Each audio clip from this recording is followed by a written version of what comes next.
খাব্বাব রাদিয়াল্লাহু তাআলা আনহুর কথা বলি, তাকে এমনভাবে শাস্তি দেওয়া হয়েছিল। ওমর রাদিয়াল্লাহু তাআলা আনহু তাকে জিজ্ঞেস করছে, হে খাব্বাব, তোমার শাস্তিটা ছিল কেমন?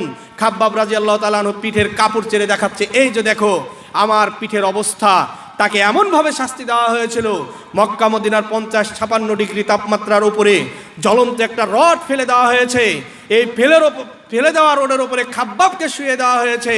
খাব্বাবের শরীরের চামড়া, মাংস, রক্ত সমস্ত কিছু জ্বলে ঝলসে রড নিস্তেজ হয়ে যেত। এই খাব্বাব রাদিয়াল্লাহু তাআলা আনহু যখন দেখালো, ওমর এবং উসমানের যুগে খাব্বাব রাদিয়াল্লাহু তাআলা আনহুকে সরকারি কোষাগার থেকে কিছু দেওয়া হতো, সেটাই তিনি জমিয়ে তার গাড়ি হয়েছিল, থাকার একটা স্থান হয়েছিল। জমাকৃত কিছু স্বর্ণ মুদ্রা বাড়ির এক কর্ণে রাখা হয়েছিল এবং অভাবী দুস্থ গরিব এলাকার যারা ছিল তাদেরকে বলা হয়েছিল, তোমাদের প্রয়োজন যা আছে তোমরা এই প্রয়োজন মাফিক এখান থেকে নিয়ে যাও। তার সাথে যখন তাকে বলছে, হে খাব্বাব, সুসংবাদ গ্রহণ করো, তুমি তোমার পূর্বের ভাইদের সাথে আগামীকাল সাথী হতে যাচ্ছ। খাব্বাব রাদিয়াল্লাহু তাআলা আনহু টেনশন ফিল করলেন। খাব্বাব রাদিয়াল্লাহু তাআলা আনহু বলছেন, হাই আমার টেনশন, তোমরা এমন জনের কথা বললে, আমার ভাইদের কথা শোনালে, এমন কিছু ভাইদের কথা শোনালে যারা কখনো দুনিয়া তোয়াক্কা করে নাই, যারা এই নেকি দুনিয়াতে না কিয়ামতের মাঠে পাওয়ার জন্য সবসময় উদ্গ্রীব ছিল, যারা মৃত্যুর পরে কোনো কিছু ছেড়ে যায় নাই। তাদের একজনের কথা বলল যে আমার এই সাহাবী, আমার এক সাথী শুধুমাত্র তার জীবদ্দশাতে একটা মাত্র চাদর রেখে গিয়েছে।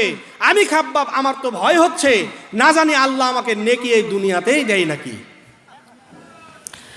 খাব্বাব রাদিয়াল্লাহু তাআলা আনহু বললেন, মুহাম্মদ সাল্লাল্লাহু আলাইহি ওয়াসাল্লামের চাচা হামজা রাদিয়াল্লাহু তাআলা আনহু, তার তকদিরে, তার নসিবে একটা পুরা কাফনও জুটে নাই। আমি খাব্বাব, আমি তো আমার জন্য একটা কাফনের কাপড় মজুদ রেখেছি। খাব্বাব রাদিয়াল্লাহু তাআলা আনহু অবাক হয়ে যাচ্ছেন, আমি তো একটা কাফনের কাপড় মজুদ রেখেছি, অথচ আল্লাহ নবী সাল্লাল্লাহু আলাইহি ওয়াসাল্লামের চাচা হামজা, তার একটা কাফনের কাপড়ও জুটে নাই। মাথা ঢাকলে পা উদম হয়ে যেত, পা ঢাকলে মাথা উদম হয়ে যেত, সর্বশেষ ঘাস দিয়ে তার পা ঢাকা হয়েছে।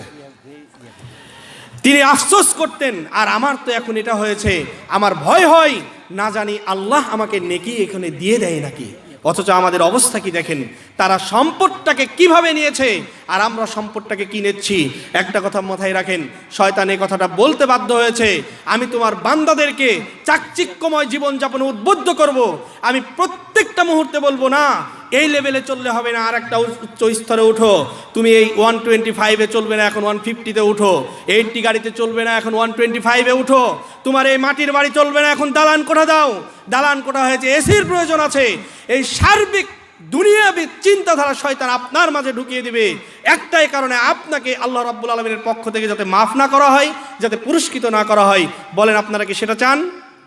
যদি তাই না হয় তাহলে যা আছে আপনার বাড়িতে যে কেউ আসে, সে বড় লোক হোক, গরিব হোক, ন্যাংরা হোক, ভালো মানুষ হোক, যে আসে তাকে দান করতে পারবেন কি পারবেন না? ইনশাআল্লাহ। অতএব আল্লাহ রাব্বুল আলামিন বলছেন, দানশীল পুরুষ ও দানশীল নারী, এই সব ব্যক্তিকে আল্লাহ রাব্বুল আলামিন প্রথমে ক্ষমা করবেন, সেকেন্ড স্টেপ আল্লাহ রাব্বুল